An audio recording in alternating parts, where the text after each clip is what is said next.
जरा सोचिए, अगर मैं आपको ब्रह्मांड के उस हिस्से में ले जाऊं जहां तक इंसानों की कल्पना भी शायद ही पहुंची हो। आज हम इतनी डीप स्पेस के अंदर जाने वाले हैं जहां रोशनी को भी पहुंचने में अरबों साल लग जाते हैं। और सबसे हैरान करने वाली बात जो आप आज देखने वाले हैं, शायद ऐसी यात्रा YouTube पर आपने पहले कभी नहीं देखी होगी। वीडियो के आखिर तक आपका दिमाग सच में हिलने वाला है, क्योंकि जितना गहराई में हम जाएंगे उतना ही ब्रह्मांड आपको डरावना, रहस्यमयी और अविश्वसनीय लगने लगेगा। यह है अर्थ साइंस डॉक्यूमेंट्री। रात में स्टार दिखेगा, इतना ब्राइट, इतना पावरफुल कि एक सेकंड के लिए भूल जाओगे कि तुम अर्थ पर हो। उस स्टार का एक नाम है और वो हमें 8.6 लाइट ईयर से देख रहा है। आज रात हम उसकी तरफ चलते हैं। हजारों साल पहले इंसान के पास कोई GPS नहीं था, कोई मैप नहीं, कोई कंपास नहीं, बस यही लाइट्स थी आसमान में।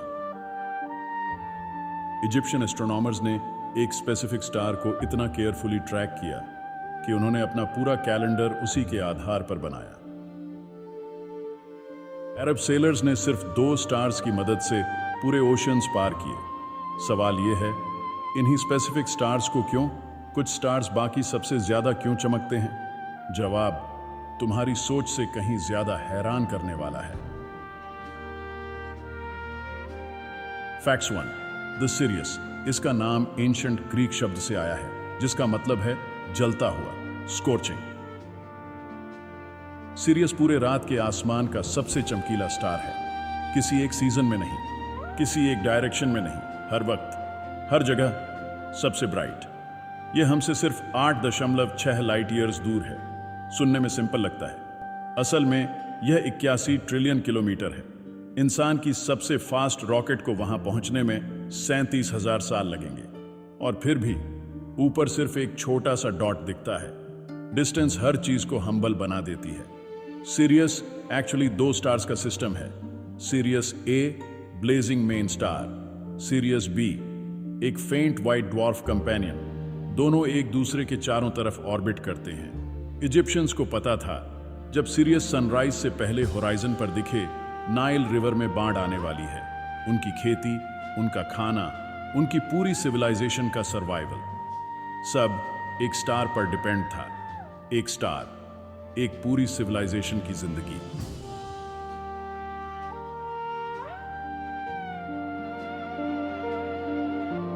अब एक ऐसे स्टार की बात जिसे नॉर्दर्न हेमिस्फेयर के ज्यादातर लोगों ने कभी देखा ही नहीं। Facts 2, the Canopus. आसमान का दूसरा सबसे चमकीला स्टार। यह हमारे सन से 15,000 गुना ज्यादा ब्राइट है। 15,000 गुना। यह हमसे 310 लाइट ईयर्स दूर है, सिरियस से 36 गुना ज्यादा। फिर भी नंबर 2 की पोजीशन पर है। सोचो, यह कितना इंसेनली पावरफुल होगा। नेगेव और सिनाई के डिजर्ट्स में रहने वाले बेडुइन लोग कैनोपस और पोलारिस सिर्फ इन 2 स्टार्स की मदद से हजारों माइल्स के डेजर्ट्स पार करते थे। कोई टेक्नोलॉजी नहीं, कोई मैप नहीं, बस 2 लाइट्स और अटूट भरोसा। और अगर तुम यूरोप, अमेरिका या इंडिया के ज्यादातर हिस्सों में रहते हो तो कैनोपस तुम्हारे होराइजन के नीचे रहता है। तुम उसे कभी नहीं देख सकते। लेकिन अभी इसी वक्त ऑस्ट्रेलिया में, साउथ अफ्रीका में, चिली में कोई ऊपर देख रहा है और कैनोपस देख रहा है। तुम नहीं। क्या आप ट्रैवल करने का मन नहीं किया? लेकिन एक बात है जो कोई नहीं बताता। आज रात तुम जो सबसे ब्राइट स्टार्स देख रहे हो, उनमें से एक मर रहा है, और जब वो एक्सप्लोड होगा तुम रात में उसकी रोशनी में न्यूज़पेपर पढ़ सकोगे। रुको, ये स्टोरी अभी और गहरी होती है।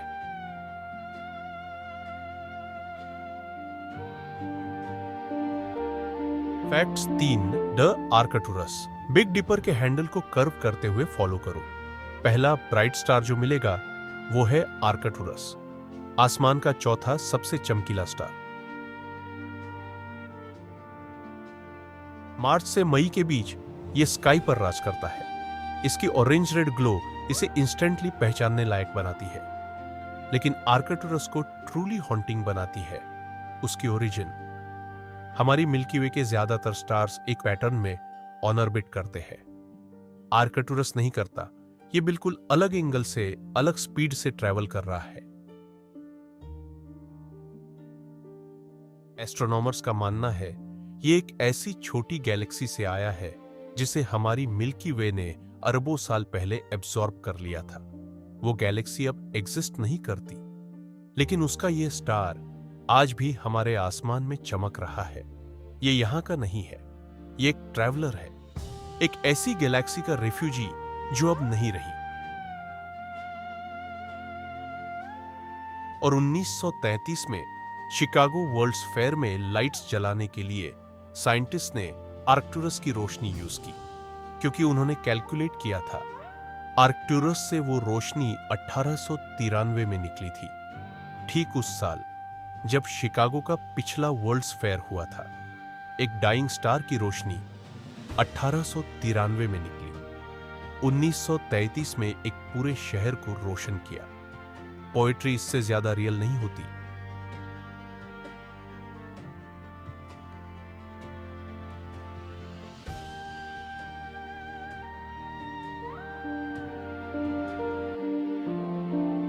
अगर कभी किसी दूसरे स्टार सिस्टम को विजिट करना हो तो डेस्टिनेशन यही होगा। फैक्ट्स 4 द अल्फा सेंटरी, आसमान का तीसरा सबसे चमकीला स्टार और हमारे सन का सबसे करीबी नेबर सिर्फ 4.37 लाइट ईयर्स दूर। यह भी 40 ट्रिलियन किलोमीटर्स है, लेकिन कॉस्मिक स्केल पर यह प्रैक्टिकली पड़ोस में है। यह एक्चुअली 3 स्टार्स का सिस्टम है, अल्फा सेंटरी ए, अल्फा सेंटरी बी और सबसे छोटा प्रॉक्सिमा सेंटरी। और प्रॉक्सिमा सेंटरी के ऑन ऑर्बिट में कम से कम एक कंफर्म्ड प्लैनेट है। एक प्लैनेट हमारे सबसे करीबी नेबर स्टार के पास। साइंटिस्ट ने ऑलरेडी लेजर प्रोपेल्ड स्पेसक्राफ्ट के कॉन्सेप्ट्स डिजाइन किए हैं जो अल्फा सेंटोरी को सिर्फ 20 साल में रीच कर सकते हैं। 37,000 साल नहीं, 20 साल। शायद वो जनरेशन जो वो शिप बनाएगी अभी ऑलरेडी पैदा हो चुकी है, और शायद एक दिन कोई इंसान किसी एलियन प्लैनेट पर खड़ा होगा, 4 लाइट ईयर्स के अंधेरे में वापस देखेगा और एक छोटा सा येलो डॉट देखेगा। वो डॉट होगा हमारा सन, वो डॉट होगा घर। फैक्ट्स 5 द बीटलग्यूज, और अब उस स्टार की बात जो हिस्ट्री बदल सकता है। बीटलग्यूज, ओराइन का दाहिना कंधा, ये एक रेड सुपर जायंट है। अगर इसे हमारे सोलर सिस्टम के सेंटर में रखते तो ये जुपिटर की ऑर्बिट तक फैल जाएगा। 2019 और 2020 में बीटलग्यूज ने कुछ स्ट्रेंज किया। इसकी ब्राइटनेस अचानक 40% तक गिर गई। एस्ट्रोनॉमर्स घबरा गए। क्या यही वो मोमेंट था? क्या बीटलग्यूज एक्सप्लोड होने वाला था? इसे नाम दिया गया द ग्रेट डिमिंग। लेकिन बाद में पता चला स्टार ने खुद ही डस्ट का एक क्लाउड बाहर निकाला था। वो डिमिंग उस डस्ट की वजह से था। बेटेलजूस अभी रेडी नहीं था। फिर जुलाई 2025 में एक एक्स्ट्रॉर्डिनरी डिस्कवरी हुई।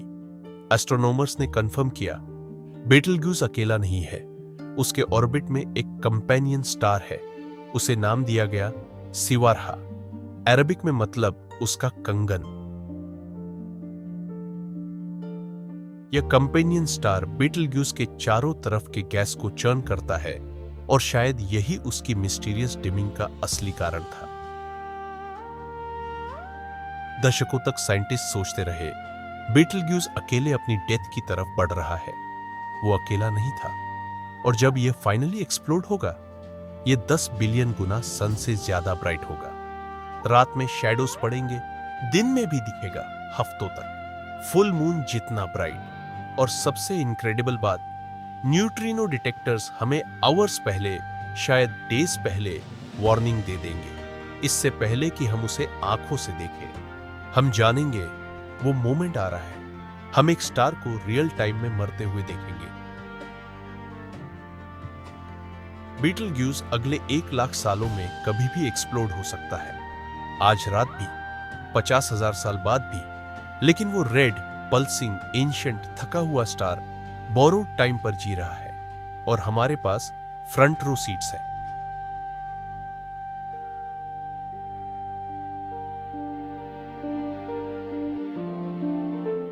सीरियस, कैनोपस, आर्कटूरस, अल्फा सेंटोरी, बेटलग्यूस, ये सिर्फ लाइट्स नहीं है, ये टाइम मशीन्स है। अभी सीरियस से जो रोशनी तुम्हारी आंखों में पड़ रही है वो 8 साल पहले उस स्टार से निकली थी, कैनोपस से 310 साल पहले, बेटेलजूस से 650 साल पहले। तुम आसमान नहीं देख रहे, तुम पास्ट में झांक रहे हो। वो इजिप्शियन प्रीस्ट जो सीरियस को देखकर नाइल की बाट प्रिडिक्ट करता था, वो अरब सेलर जो कैनोपस की मदद से ओशन पार करता था, वो शिकागो का साइंटिस्ट जो आर्कटूरस की रोशनी से सिटी जलाता था, उन सब के लिए भी यही स्टार्स थे। तुम्हारे लिए भी वही है और तुम्हारे बाद आने वालों के लिए भी रहेंगे। यूनिवर्स खाली नहीं है, ये भरा है उस रोशनी से जो रुकना नहीं जानती। लेकिन एक बात है जो आज रात तुम्हें सोने नहीं देगी। अभी इसी वक्त इन्हीं स्टार्स में से किसी एक के ऑर्बिट में एक प्लैनेट हो सकता है और उस प्लैनेट पर कोई इसी डायरेक्शन में देख रहा हो सकता है, हमारी तरफ। वही सवाल सोच रहा हो जो हम सोचते हैं। अगली बार हम उन स्टार्स की बात करेंगे जिन्हें एग्जिस्ट ही नहीं करना चाहिए था, यूनिवर्स के रेबल्स। आज रात बाहर जाओ, सबसे ब्राइट स्टार ढूंढो और याद रखो तुम छोटे नहीं हो। तुम्हारे बॉडी में वही एटम्स है जो कभी किसी स्टार के अंदर बने थे। तुम लिटरली स्टार डस्ट हो जो खुद को देख रहा है।